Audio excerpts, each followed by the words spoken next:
Welcome to NYC Chat Room with Tiffany and Lauren, and today is Cyber Monday. Cyber Monday. I'm gonna try something new every time. I see that. I give you your moment every time. Today we have a few topics that have been going on since the last time we were.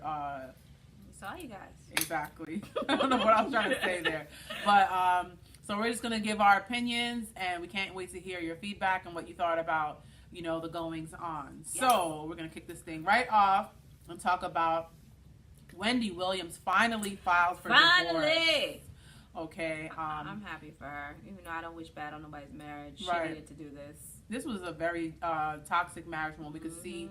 And we've all seen her kind of like not doing well. Yeah. She blames it on health issues. But we knew something was up. You can never know the inside of what's going on behind closed doors with people. But I think this was just so hard to hide that it just wasn't right. So we're happy for Wendy for finally deciding. And I think what really did it for her was you can't hide a baby. Right. Before the baby, you can lie all you want. Yeah, I don't know, because while she was pregnant, she seemed to... Well, she said she's been in the sober house for a while, so maybe it was when she found out that it was actually true about the woman being pregnant. Maybe that's what started the whole spiraling, because as we know, pregnancies take months, and Wendy has been going down for some months now. We've seen. She probably knew the girl was pregnant, but someone who's lying could probably tell you that, oh, that's not my baby. Because Wendy's rich, and she can find anything she wants to find out, and he probably was just denying, like, oh, if she's pregnant, it's not mine. I'm not messing with her. Whatever the case was, and we know that because we knew. I think we already established that Wendy probably already knew about this side piece that's been around. Now, do we really think she knew, or she probably just it was in denial? I think she was in denial as to how deep it was. I think she still had that feeling like that's his plaything. I am wife. Right. Like, I think that was her, because that's always been her claim. Like, this ring, my husband, my Kevin, my this. She's always held on to that. Yeah. And to find that your husband that you hold so high can go out and just have a baby with someone else, which I don't think this was her first pregnancy, quite honestly. That's my opinion. Right. We've heard that she's been pregnant in the past and he made her abort. But I feel like this Sharina, she really has her claws in him. I'm not even putting the blame on her. It's his fault. But I'm just saying that I think that she takes pride in being able to take down this marriage. Yeah. And you see her pushing her little luxury cars and her Chanel purses and stuff. And, sporting around town. But boo, Sharina, I want to tell you, boo, I want you to really enjoy this time, because that man is a monster, and he is going to do you just as dirty, okay? And you ain't going to want it, because now you're going to have to see his ugly face every day. Right. And he's going to be in your face, and apparently he's not the best person to be around, because we've been hearing that for years. Charlamagne has been very vocal lately about... He was saying, there's a few people I despise in this world, and Kevin, a.k.a. Kelvin Hunter, is one of those people. Because he has said he has tried multiple times to destroy Charlamagne's career and, put a stop to his bag. Again. I feel like, even looking at Sharina and how she dresses when they catch her, she's very homely. I think that's all him saying, like, I don't want nobody looking at you. Yeah. So he's probably controlling her because already. He's very flashy, as we see. Right. He's 50-some years old, still wearing, names plastered across his outfits, and he's very juvenile in a lot of ways. And he got these jankety hair plugs now that are all like, his hairline's like, ooh. Sir, so congratulations, you won, Sharina. I hope you enjoy your prize. Okay. With your new baby. And when you deal with bullshit and you have a baby, it changes your whole perspective on everything. Right. So I hope your prize is just as enticing. And I don't know how much he's going to end up without this marriage, because he did have a baby during marriage. Right. I hope she gets a great lawyer, which she will. Yeah. And that he gets... She probably got him on deck. They probably was waiting, like, all right, the baby has dropped. Let's do these papers. Right. Because... Yeah, so I'm glad that, she's finally separating from him. People have been saying, they're going to the show, the tapings, and she seems, very upbeat lately. And he's there. He's still showing up. Right, he still shows up to the show. I don't know how it's going to work with him still being a part of the show once the divorce is final. Yeah, get him the fuck out of there. Yeah, but hopefully... I hope she reconciles with Charlamagne. I do. They were a good combination. Right. They were. And I don't think they ever had beef between the two of them. Like Charlamagne said, it was all him. Right. He never had an issue with Wendy. It's always the women that were entangled in a toxic relationship that try to reach out to those old good friends that they had. Yeah. And, you know, it's have hard. A little sit down.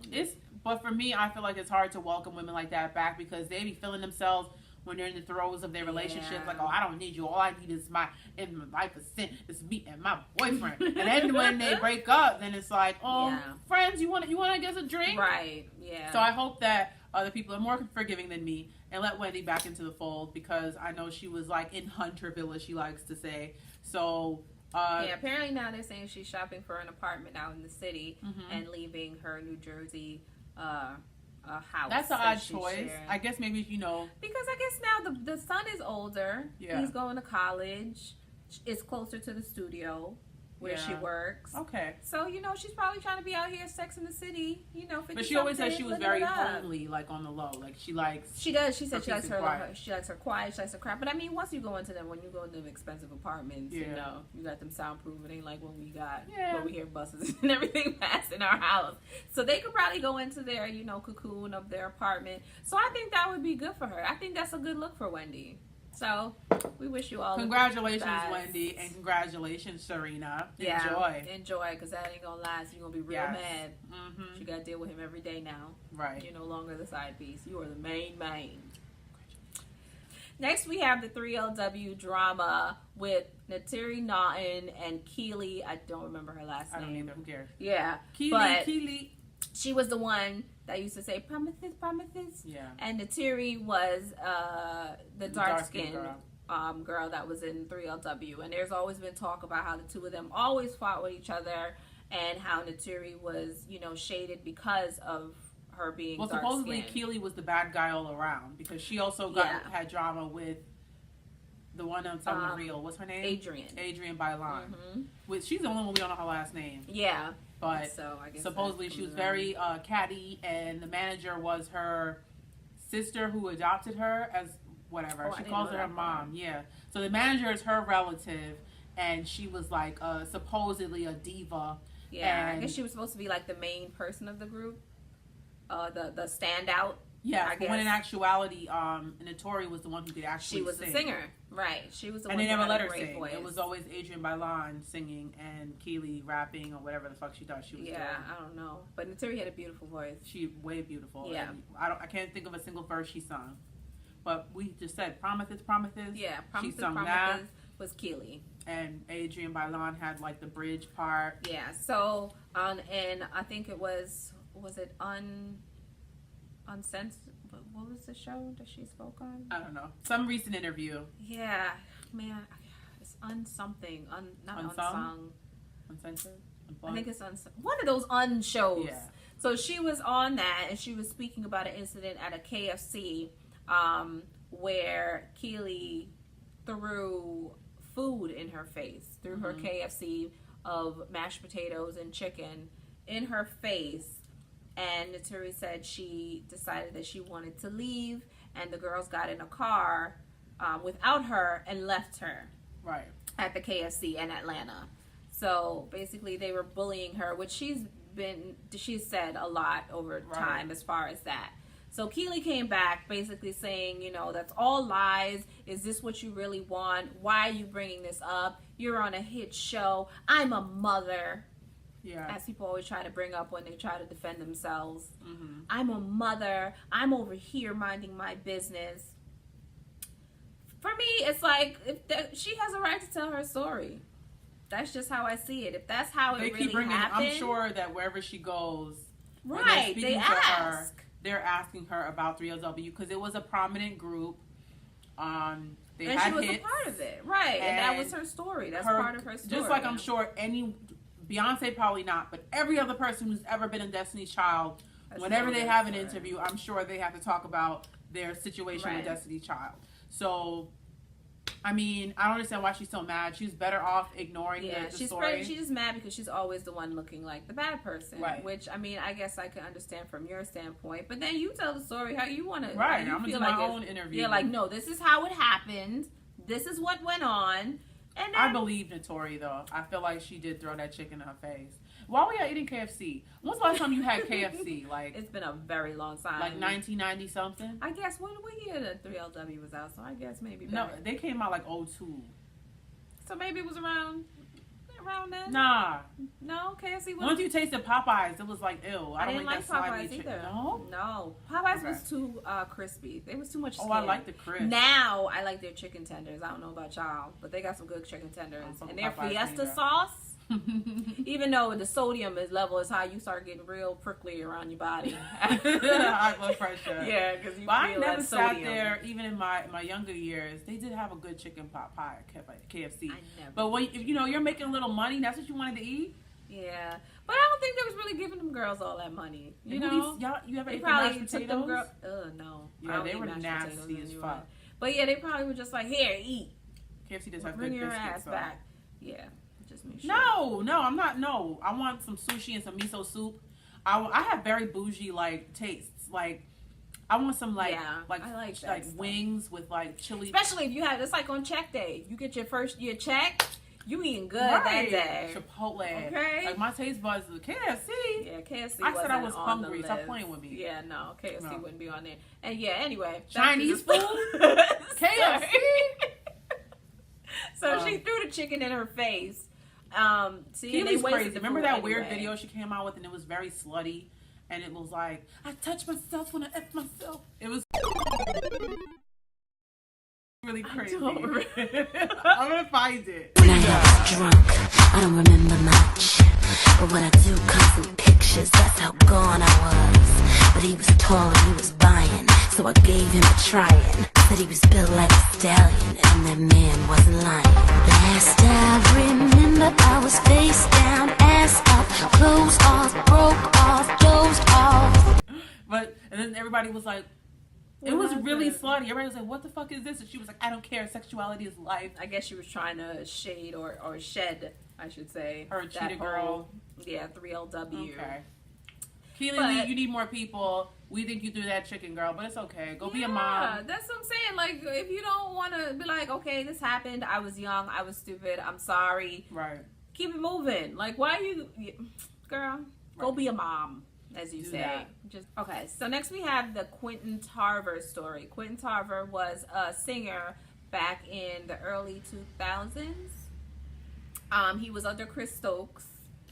He didn't have too many hits, I don't think, but he was known for his remake of When Doves Cry by Prince from the movie Romeo and Juliet, the one with Leonardo DiCaprio, when that one came out. It was like 2000, right? I'm trying to see what the date. It's on top. 1996. Actually, 96. Yeah, so before 96. The 2000s. He was in the 99. Right. So... yeah, so he came out with that song, When Doves Cry. He did the remake, for those who don't know who he is. Very chilling remake. It is when you listen to his story of what happened. So he's saying that he was molested by Marques Houston, who we know from Immature. Right. Which was my group back in the day. Yes. Thankfully, I was never a Batman, aka Marques Houston person. I was a Romeo person. Romeo all day. Call me. You can still get it, Romeo, till this day. I've seen you on Instagram. But now with all this like this homo pedo kind of thing going on, I don't know if I want no parts of Romeo. I need him to come out and say something. Yeah, he's been real quiet about the situation. I think they all endured some shit. Yes. I do. So the claim is that Marques Houston had pretty much it's rape because Quindon Tarver, if you see him back from the Romeo and Juliet movie, he looked like he was all of 10 years old. Yeah, he looks very prepubescent. Right. They're little chubby, cute little boy with a big voice. And supposedly Marques Houston was violating him. And Raz B has said also that Marques Houston did sexual things to him. And the have y'all seen Marques Houston now? He looks awful. Real off. He's just getting married now to somebody, but he looks real off. Yeah, how does she feel about this? I don't know if I could be with someone who's been accused multiple times of molesting kids. I'm not going to put my life on the line for that. No. and the girl he's with is really pretty or whatever. But remember he used to call Omarion his brother, and he used to really perpetuate that was his brother. Aren't they brothers? They're not. They have totally different parents. They're not brothers. I thought they had like the same daddy or something. Nah, they're not brothers. Oh wow. But learned something new. What you call it?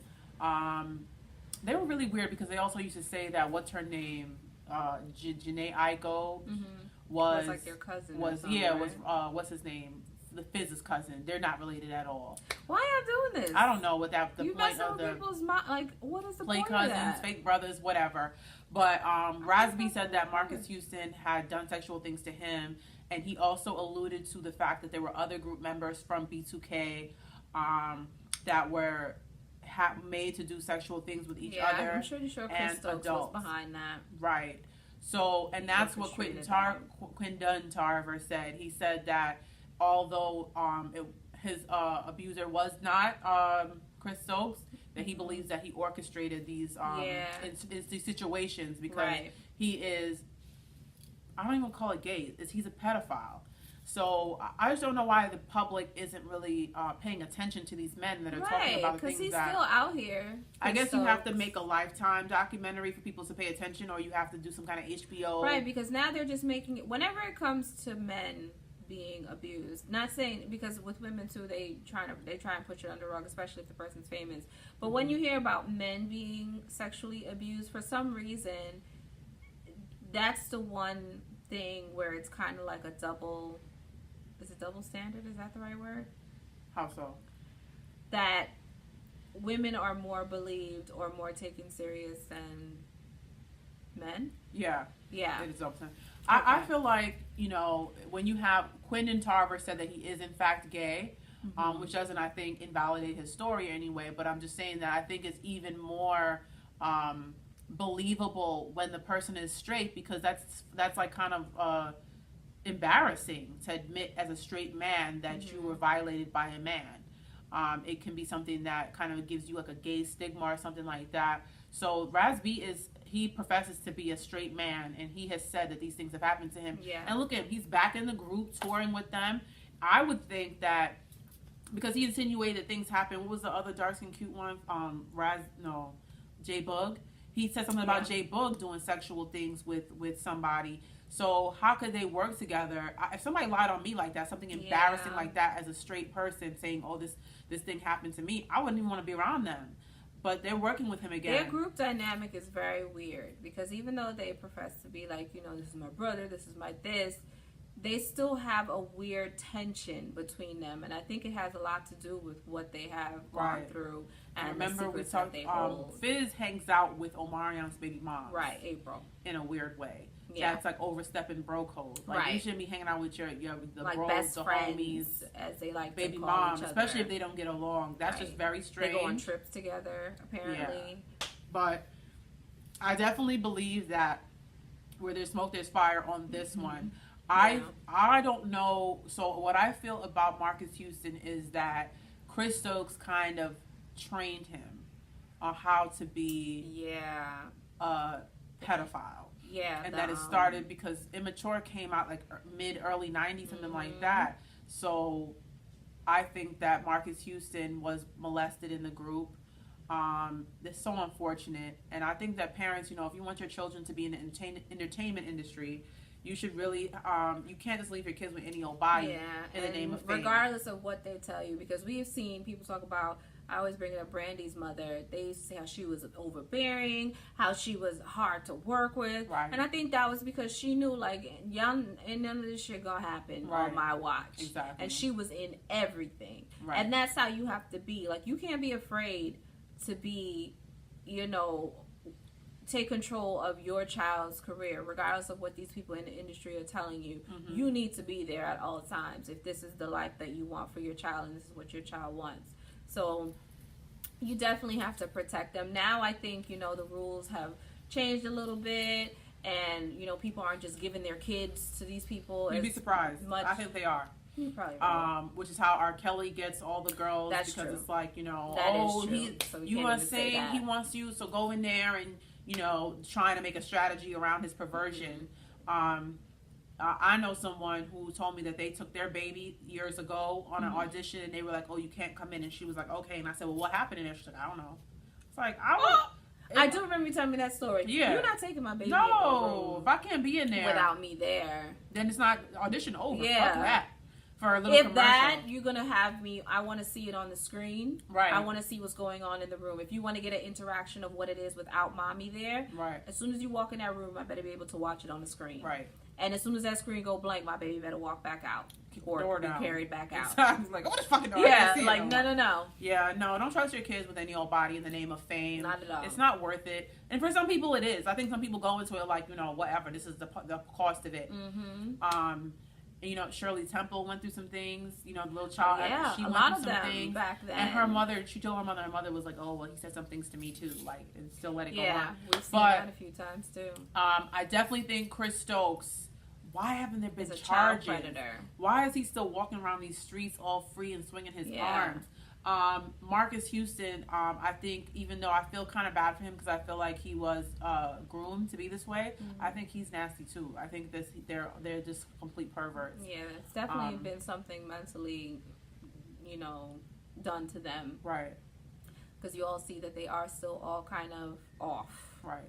Even when they're around each other. So, yeah, Chris Stokes definitely they need to put some more light on what he's done. Let's air out Chris Stokes. Yeah. What's going on? I'm sure there are more victims. Next. Yeah, because we're talking about Quindon Tarver in 1996. It's 2019. He stopped. Yeah, I don't think no. So. Okay. Next, we have Kodak Black and his remarks that he's been out here saying. Kodak Black is gross. Super gross. Okay, let's just put that on out there. He ain't got no sense. He's ignorant. No brought up seed. None. He is just he talks how he looks. Yeah. And he looks how he talks. It's disgusting. So nothing he says should be taken, into consideration at all. Right. But just the fact that he just says these things, you just wonder, like, what is going on with some of these He's just an young ignorant, men? like, I don't know how he got on.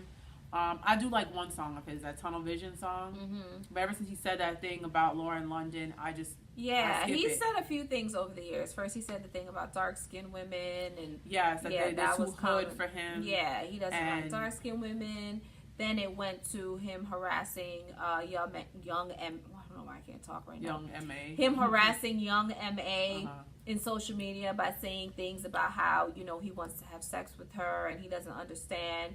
The fact that she has a vagina, she should want to use it. Like, those type of things. Like, she's an openly gay woman. She has never said anything different of what she is or what she prefers. So for you to say things like that and continuously, like, you haven't said it once, you said it more than once. Like, it's disrespectful. Right. And she's addressed it, not directly, but she's addressed it to where that's what she's saying, to tell you to chill out. And you still talking shit about it. So you just disrespectful.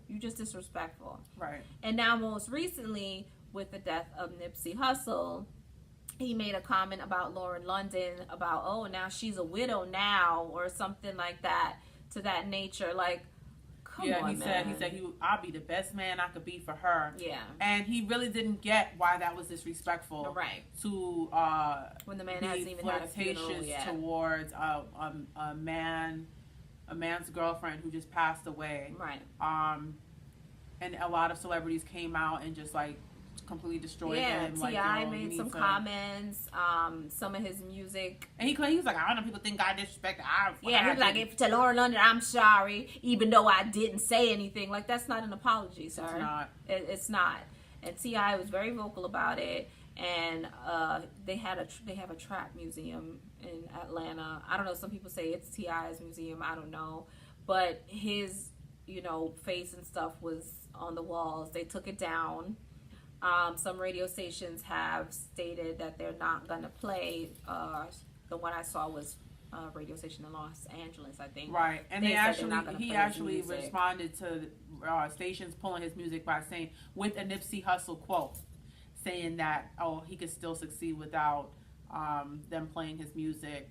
Kodak Black is like he's like, was he born like this, or is it the drugs like got to him? But he's stupid as fuck. That's the thing. They making these people famous and they're not giving them any damn training. Right. Back in the day, way back in the day, they used to have like media training for these people when they became famous. I don't know if they're only doing it for R&B singers and not rappers. Yeah. I think the internet and the way people stream music now has confused a lot of the structure. It's freed up a lot of artists to do their own thing, but then again, it's also taken all of the hierarchy out of the music industry. You used to have like media training for these people, and they need to bring that back. Stop leaving them in the wild. Right.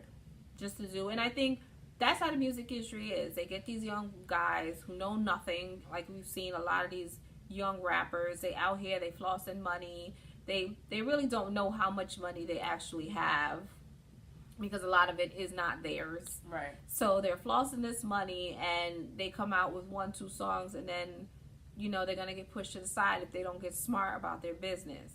They end up in these deals that are not beneficial to them, as we see now with Lil Uzi Vert, you know, very unhappy with his label and the way it's going and his deal that he's had. And I actually like him. I don't know much of his music, but I think he has potential. He's dark. I don't like any of these new rappers. I don't know any of their music. I like it. He has a little pizzazz. But Kodak Black is a little, yeah, he's a troll, and disgusting. And right now he even has like a sexual assault case pending. So you doing all this talking and all this, this ridiculousness, and you have a assault case for sexual assault pending, like. Calm down. Yeah, grow up. Stay off the live. You don't know what to say. Stay off the live. Stay off the lean. Stay off of all of that. Like, just, you need a cleansing. Sage that shit. Yes, you need a cleansing. Ain't you Haitian? I know your mama knows some stuff to cleanse your ass out. And that's what you need. Some Florida water. Yeah. Something. Tell her to cook up something to get you all right. Because you're not right. Lastly, we're going to talk about the Nipsey Hussle funeral or memorial that happened at the Staples Center. They sold tickets, and apparently it sold out, I think, in like 10 minutes and filled the Staples Center. And then people started reselling them. People were reselling them. Y'all are horrible eBay. For those people who did. Like, come on now. You really was selling Nipsey tickets for like $400. I saw those. They were free tickets given out. Why would you then sell them? Like, that was terrible. But, we saw all over social media. We've been seeing it for a few days. A lot of it has been about Nipsey Hussle and, his contributions and things like that. The funeral was streamed on BET. I didn't watch the whole thing because it was just a lot. It's really emotional. It's a really sad story because, we have a young man who had a family. I'm not going to pretend like I was a fan. I didn't really know much about him, as we said in the last video. Right. But, just to see someone who affected everybody in such a positive way, trying to do amazing things. And he's still just creating this positive change in LA. Like we he see the Bloods and so the Crips far with it. have made a truce in honor of Nipsey Hussle. Very nice. Snoop said a few beautiful words about him at his funeral, about how just different the mind of Nipsey Hussle was. Yeah. And Lil Wayne's little cute son said some really beautiful things. Yeah, so you can tell he was a stand-up guy, and he was loved by a lot of people. What a senseless loss. So you really encourage people who, like, I grew up in Hollis, Queens, and Ja Rule lived right down the street from me at one point, and we didn't live there at the same time, but we lived on the same block. And he came back, he shot a video on Woodhull where we both lived. People like that. And that was like a one-off thing where he came around the way. And now I see why people stay away when they grow up, come up, because it's like you have jealous, hateful, it's whatever. True. And it's something that a lot of the artists, they have to learn over time. I mean, it's sad that that's what you have to do, but it definitely is, because even like the old rappers used to still be around. Like she said, like LL Cool J. LL Cool J. LL Cool J used to always pop up around. He was always in the neighborhood. And he didn't have no bodyguards or nothing. He was just be running around like he's now he only mostly comes out. He has an annual like a party he throws at the park for like kids and things like that. Right. And he'll come do a cameo and he'll leave.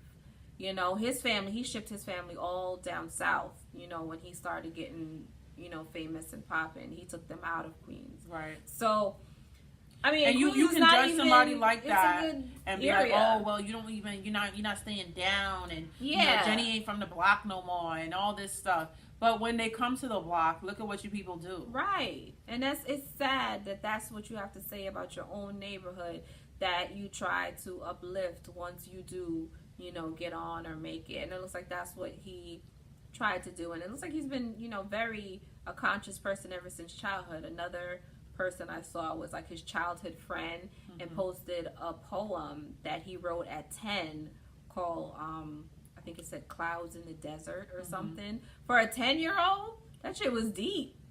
Like, so it seems like he's always been very an aware person of life and, you know, just things around him. So it was very sad. The funeral was interesting with the speakers, and it was a lot of there was a lot going on during the memorial. But again, you know, it was his family and friends.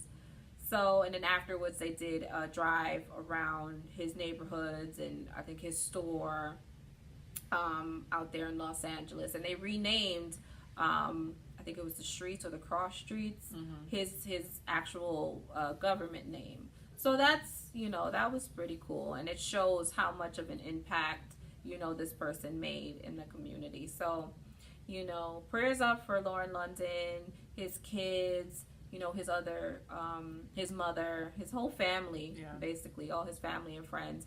Prayers up for all of them. You know, that they get through everything and they just stay strong.